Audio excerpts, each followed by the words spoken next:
innovate, enable.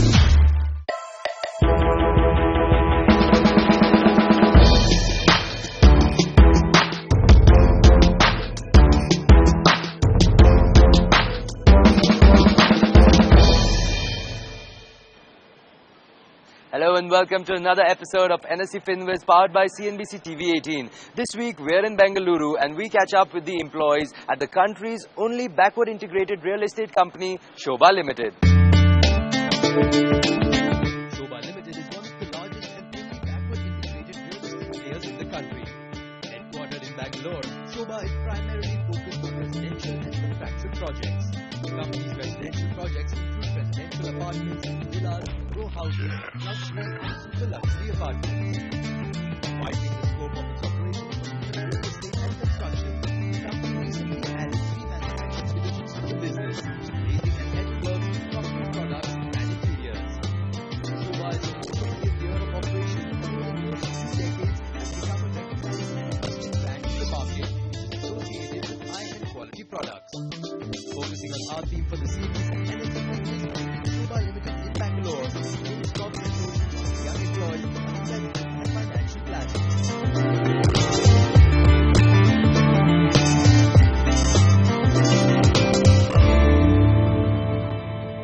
See, the investments which I've made so far have mainly been for the purpose of tax planning. So I've not really invested in the real sense. Investments point of view, I have made investment. I started my investment for the last 5 to 6 years with a smaller amount. Started with some kind of an insurance first of all, and started investing something in the gold aspect. Now started doing in the last couple of years like an SIP or mutual funds kind of stuff. As an employee, my investment portfolio gives preference to tax saving schemes, and right now from this year I started investing in national pension scheme. So apart from that, my main allocation is in debt bonds because I faced some negative result in 2008 recession when I invested in equity, and some amount in mutual funds, SIP. I would like to ask him one question, which will give me guarantee returns. I don't, because see, at then if you or me, anybody invests, they would expect extra money only, not lose the money. What is that? Can anybody tell us saying that which will be the right place or right thing where you tell yes, you invest here, you'll get it. I know you can't expect short time returns. It takes 5-6 years also, okay, but can anybody guarantee us saying that yes, you invest here 200%, but that might happen, might not happen. If some financial expert can help us out there, that would be really great. Well, we are now joined by our 2 very special experts. First up, we have Uday Doot, who's the Deputy CEO, International Money Matters. Welcome, Uday. And we have Anil Rego, who's the founder and CEO, Right Horizons. Welcome to the show. Anil, first question to you. You know, when somebody starts their financial planning, their personal financial planning, what are some of the first few baby steps or some of the basic foundations that they need to keep in mind when they start off? Yeah, I think the first part is to actually look at what your needs are. And maybe at initial years, we may not be sure what they are. It could be, just a vehicle that you need to buy. But as time goes by, you will want to, let's say, plan for your children's education. You will want to plan for your retirement. So the first step in financial planning is to actually understand your needs. The second step is obviously, then getting back into seeing that, okay, what are my priorities? Then you go back again and say, can I put some values to it? If it is, let's say, children's education, maybe I want to plan for 10 lakh of rupees and I want it maybe 7 years from now. So I need to set that in, put in inflation, and then you know what is it that you need to plan for. Put all of them together, and the final step would be to try and match your cash flows. Okay, so now you have income, you have projected income, and then you see, are you actually able to meet your financial goals? And if you're not, then you probably need to look at ways to either enhance income or to relook at your goals and say, am I being very aggressive? Okay. What is inflation? In simple layman terms, because we read it in the papers, we watch it on the news, but for a layman, what is inflation? So for layman, inflation is like this. When I came into Bangalore 14 years back, I used to get masala dosa at some 15 bucks or something. Right now it's some close to 30 rupees a dosa. So that is inflation for us, and it is happening across the board. Not only food, whether today you go out for a movie with a family, you end up spending 2,500 rupees watching movie. All this is basically inflation. I think two biggest parts in inflation today are, one is education, the other is health cost. Both are rising far more rapidly than any other expenses, and something which we really need to plan for. Why? Because all of us want best education for our kids, which is why you need to start planning for it way ahead in advance.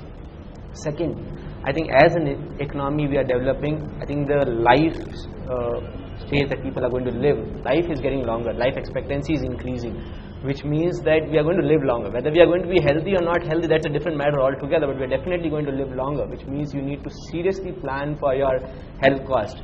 Your medical insurance that your company provides is just not going to be sufficient. You need to have a lot more than that. Okay, that's an important point on that. Anil, so you mentioned also about the difference between the cash flow, inflow and the outflow. But before that, when we were talking about goal setting, how does one go about this? It's a moving target. So for example, I'm just out of college, first job, I want to buy a Royal Enfield. I'm trying to save that, but then I realized 2 years later that no, now I want to buy a car. And that's what gets daunting for people, because they're like, oh my God, it's a big task. How do you advise people on that? How do they overcome this daunting task? Yeah, it's really daunting sometimes, especially in the initial years, because like I said, the goals are not crystal clear. But as one goes by, then you're sure, yeah, I need to plan for my children's education, retirement, their standard stuff. Of course, you may want a very nice retirement, so you can choose, whether you want to vacation or whatever.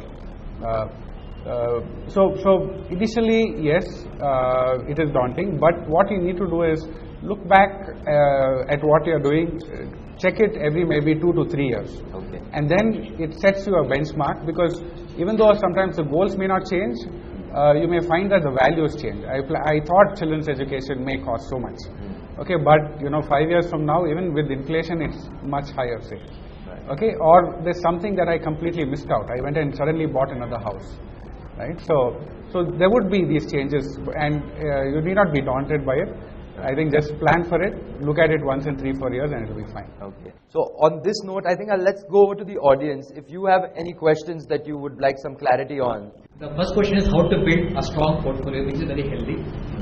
And second question is the difference between large cap, mid cap, and small cap. Okay. Anil, first question to you, and Uday, second to you. Sure. I think for us to keep our body is healthy, right, you need good nourishment. So the portfolio, first of all, I think needs good nourishment. It needs good cash flows in, so put as much as money as you can put in.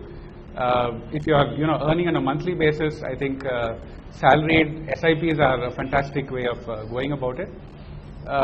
Look at a combination of avenues. Don't either go completely into real estate or completely into equities, or completely into bank FDs. You need a combination of them. You may find at one point equity is doing extremely well. At some other point, maybe debt is the best performing asset, and maybe real estate is just stable. So you keep a combination of them, put in sufficient money, and follow a disciplined approach. I think that is the basic principles, I think, which will make you have a very healthy portfolio. When you talk about difference between large cap, mid cap and a small cap, it's always a relative term. There is no fixed definition saying that from here on it is mid cap and from here on it is large cap. But typically what happens, we say that there are close to 2,500 odd companies which are listed in these stock exchanges. The top 100 companies are considered to be large caps, and then after that you have until your next 300 odd companies, 200 odd companies as mid cap, and companies below that as small caps. But now when you look at it, you talk to different people, you get different definitions. The important part, I think, more than getting this definition right for all of us as investment, is to understand, and just to add to what Anil was saying, is that I think a healthy portfolio, and to relate this question also, is that it's all about how well do you understand your own requirements. On that note, it's time for a very short break. Don't go anywhere. You're watching NSE FinWiz powered by CNBC TV 18.